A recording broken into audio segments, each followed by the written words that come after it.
আসসালামু আলাইকুম রহমতুল্লাহ। প্রিয় দর্শক, আলহামদুলিল্লাহ আমাদের সামনে ঈদুল আজহা আমাদের সামনে। সকলকে অগ্রিম ঈদুল আজহার শুভেচ্ছা মোবারকবাদ জানাচ্ছি।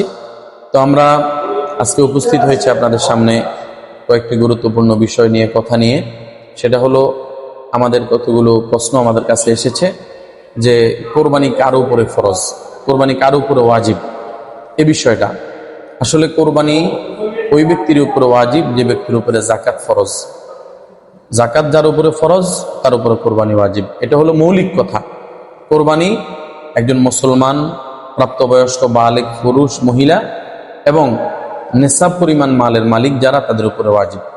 তো এক্ষেত্রে সংক্ষেপ যেটা বোঝার জন্য আমরা স্পষ্ট করে বলি, সেটা হলো বর্তমান সময়ে যদি আপনার নিকটে 1,78,500 টাকার সম্পদ যদি থাকে প্রয়োজনের অতিরিক্ত, তাহলে আপনার উপরে কোরবানি ওয়াজিব। সেটা চাই একজন নারীর উপরেও হতে পারে, একজন পুরুষের উপরেও হতে পারে।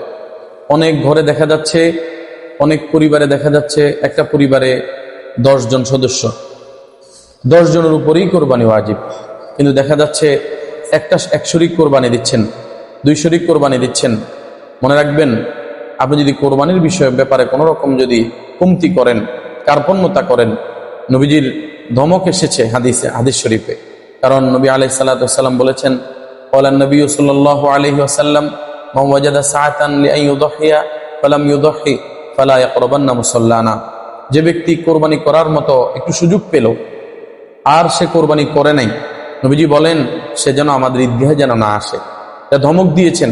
তাহলে আপনি যদি কোরবানি যদি না করেন, তাহলে মনে রাখবেন নবীজির ধমক রয়েছে, আপনি মুসলমানিত্বের একটা আমলকে আপনি ছেড়ে দিলেন, ওয়াজিব তরক করার কবিরা গুনাহ হবে। প্রিয় দর্শক, এরপর আরেকটা প্রশ্ন এসেছে যে কোরবানির সময় কতদিন? কোরবানির সময় হলো 3 দিন। জিলহজ মাসের 10 তারিখ সূর্য উদিত হওয়ার পর থেকে 10, 11 এবং 12 তারিখ কোরবানির সময়। উত্তম হলো 10 তারিখেই দেওয়া। 10 তারিখে যদি কেউ না পারেন, একান্ত কোনো সমস্যার কারণে, তাহলে আপনি 11 তারিখেও কোরবানি করতে পারেন, 12 তারিখেও করতে পারেন। অথবা আপনি 10 তারিখে একটা গরু জবাই করলেন, আরেকটা ছাগল রয়েছে, আপনার ছাগল দিচ্ছেন, সেটা আপনি 11 তারিখে করতে পারেন, 12 তারিখেও করতে পারেন। অথবা আপনার 10 তারিখে কোনো সমস্যা হয়েছে, আপনি 11, 12 তারিখেও কোরবানি করতে পারেন, কোনো সমস্যা হবে না। প্রিয় দর্শক, আরেকটা মাসালা এসেছে, প্রশ্ন এসেছে যে আমাদের কোরবানি কোন কোন পশু দ্বারা কোরবানি করা যায় অথবা জায়েজ। তো 6 প্রকার পশু দিয়ে কোরবানি করা জায়েজ। যেমন গরু, ছাগল, ভেড়া, দুম্বা, ওট এবং মহিষ, এগুলো দিয়ে কোরবানি করা জায়েজ। এগুলোর মধ্যে আবার গরু এবং ওট, মহিষের এটার মধ্যে 7 শরিকে কোরবানি দিতে পারবেন, এবং ভেড়া, দুম্বা এবং ছাগলের মধ্যে একটা 1 শরিক দিয়ে কোরবানি করতে পারবেন। তো প্রিয় দর্শক, আরেকটা প্রশ্ন এসেছে যে কোরবানির সাথে আকিকা করা যাবে কিনা। হ্যাঁ, কোরবানির সাথে আকিকা করা যাবে। আপনি কোরবানির সাথে যদি আপনার ছেলের জন্য আকিকা করতে চান, তাহলে আপনি 2 শরিক দিয়ে আকিকা করতে পারবেন সুন্নাহ হিসেবে, এবং মেয়ের জন্য 1 শরিক দিয়ে আপনি আকিকা করতে পারবেন সুন্নাহ হিসেবে। তবে যদি আপনার তৌফিক কম হয়, তাহলে আপনার ছেলের জন্য একটা ছাগল অথবা 1 শরিক কোরবানি, 1 শরিক গরুর সাথে 1 শরিক দিয়েও আপনি কোরবানির সাথে আকিকা করতে পারবেন। তবে এটা নিয়ত করতে হবে, আকিকা এই গরুতে আপনি কয় শরিক আকিকা দিবেন, কয় শরিক কোরবানি দিবেন, নির্ধারণ করতে হবে। প্রিয় দর্শক, আমরা সবাই খেয়াল রাখবো, আমরা যাদের উপরেই কোরবানি ওয়াজিব, আমরা প্রত্যেকেই কোরবানি দেওয়ার চেষ্টা করব এবং কোরবানি দেখে শুনে দিব। কোরবানি খুব যাচাই বাছাই করে দেব।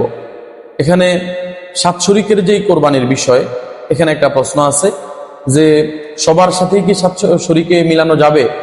হ্যাঁ, এখানে আপনি খেয়াল রাখতে হবে আপনার শরিকদার যেন সুদখোর যেন না হয়, আপনার শরিকদার যেন ঘুষখোর যেন না হয়, কোনো হারামের টাকা যেন আপনার শরিকদারের টাকা, হারামের টাকা যেন আপনার শরিকের সাথে যেন না মিশে। এটা যাচাই বাছাই করে আপনি কোরবানি করবেন। কারণ এ ধরনের হারামের সাথে সম্পর্কের চাইতে আপনি একটা ছাগল দেওয়াই আপনার জন্য উত্তম।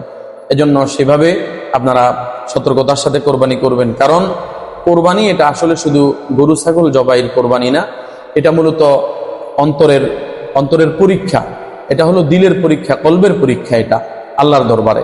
এজন্য আমরা যেমন ইব্রাহিম আলাইহিস সালাতু ওয়াস সালাম আল্লাহ রাব্বুল আলামিনের দরবারে পরীক্ষা দিয়ে পাশ করেছেন। আল্লাহ চাইছেন ইব্রাহিমের কলবে আল্লাহর ভালোবাসা বেশি না ইসমাইলের ভালোবাসা বেশি। তো ইব্রাহিম আলাইহিস সালাতু ওয়াস সালাম প্রমাণ করে দিয়েছেন অন্তরে আল্লাহর ভালোবাসাই বেশি। আল্লাহর জন্য তিনি কোনো সন্তানকেও জবাই করতে পারেন। আল্লাহর জন্য তিনি আদরের সন্তান, কলিজার টুকরার সন্তান ইসমাইলকে তিনি জবাই করতে পারেন। তিনি এটার দৃষ্টান্ত স্থাপন করেছেন। শুধু নিয়ত করেছেন, বলেছেন, এটার মধ্যেই সীমাবদ্ধ থাকেন নাই। তিনি ইসমাইলকে 10 জিলহজে একদম শোয়াইয়া তার গলায় ছুরি পর্যন্ত চালাইছেন। তাহলে এই কোরবানি, এটাই আল্লাহ রাব্বুল আলামিন চান। কারণ কোরআন শরীফে মহান রব্বুল আলামিন বলেছেন, লা ইয়ানালাল্লাহু লুহুমুহা ওয়ালা দিমাউহা ওয়ালাকিন ইয়ানালুহুত তাকওয়া মিনকুম। আল্লাহ রাব্বুল আলামিনের নিকটে আল্লাহ বলেন, তোমাদের কোনো গোশত পৌঁছে না, তোমাদের গোশত আল্লাহর নিকটে পৌঁছে না এবং রক্ত পৌঁছে না। আল্লাহর নিকটে পৌঁছে তোমাদের তাকওয়া, দিলের খোদাভীতি, আল্লাহর মোহাব্বত, এটা তোমার আল্লাহর দরবারে এটাই পৌঁছে। এজন্য আমরা আল্লাহর ভয় নিয়ে আমরা কোরবানি করব, আল্লাহর জন্য কোরবানি করব।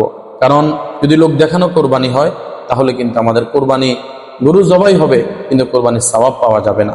কারণ মহান রব্বুল আলামিন আমার তেলাওয়াতকে আয়াতে ইরশাদ করেছেন, কুল ইন্না সলাতি ওয়া নুসুকি ওয়া মাহইয়ায়া ওয়া মামাতি লিল্লাহি রাব্বিল আলামিন। নবী, আপনি বলে দিন যে নিশ্চয় আমার নামাজ, আমার কোরবানি, আমার হায়াত, আমার মৌত, এসবগুলো হলো রব্বুল আলামিনের জন্য, একমাত্র বিশ্বজগতের প্রতিপালক আল্লাহর জন্য। তাহলে আমাদের কোরবানিও যেন আল্লাহর জন্যই হয়। যেমন আল্লাহর জন্য সকল নবীরা কোরবানি করেছেন। ইব্রাহিম আলাইহিস সালাতু ওয়াস সালাম কোরবানি করেছেন আল্লাহর জন্য, হযরত নূহ আলাইহিস সালাতু ওয়াস সালাম কোরবানি করেছেন আল্লাহর জন্য, হযরত ইসমাঈল আলাইহিস সালাতু ওয়াস সালাম নিজেকে বিলীন করে কোরবানি করেছেন আল্লাহর জন্য, হযরত ঈসা আলাইহিস সালাতু ওয়াস সালাম কোরবানি করেছেন, তেমনি আল্লাহর জন্য হযরত মুহাম্মদুর রাসূলুল্লাহ সাল্লাল্লাহু আলাইহি ওয়াসাল্লাম কোরবানি করেছেন। আমরা তেমনি ভাবে আমরা কোরবানি করব। প্রিয় দর্শক, আমি সর্বশেষ আপনাদের অনুরোধ করব, সর্বশেষ আমার আলোচনার শেষের দিকে আমি বলবো যে আমরা কোরবানির ক্ষেত্রে খুব যত তাড়াতাড়ি পারা যায় আমরা কোরবানি করব। আমার যখনই তৌফিক হয় তখনই আমি কোরবানি করব। একান্ত যদি আপনি কোরবানি করতে না পারেন, আপনার কাছে উপস্থিত 10, 11, 12 তারিখে টাকা নাই, কোরবানি করতে পারেন নাই, কিন্তু এরপরে আপনার কাছে টাকা আসছে, আপনার কাছে আপনার নগদ টাকা ছিল না, এখন আসছে, কিন্তু আপনি নেসাবের মালিক, তাহলে মনে রাখবেন ওই 3 দিনের পরে কোরবানির সমপরিমাণ টাকা আল্লাহর রাহে আপনি সদকা করে দিতে হবে, এটা মনে রাখতে হবে। অথবা কোরবানির পশু কিনেও সদকা করতে পারেন, অথবা ওই পরিমাণ টাকা আপনি সদকা করতে পারেন। তো সর্বোপরি আমরা আল্লাহর জন্যই কোরবানি করব। আল্লাহ রাব্বুল আলামিন আমাদের সবাইকে আল্লাহর জন্য হযরত ইব্রাহিম আলাইহিস সালাতু ওয়াস সালামের মতো, হযরত ইসমাঈল আলাইহিস সালাতু ওয়াস সালামের মতো কোরবানি করার তৌফিক দান করেন। সকলকে অসংখ্য ধন্যবাদ। আসসালামু আলাইকুম ওয়া রাহমাতুল্লাহ।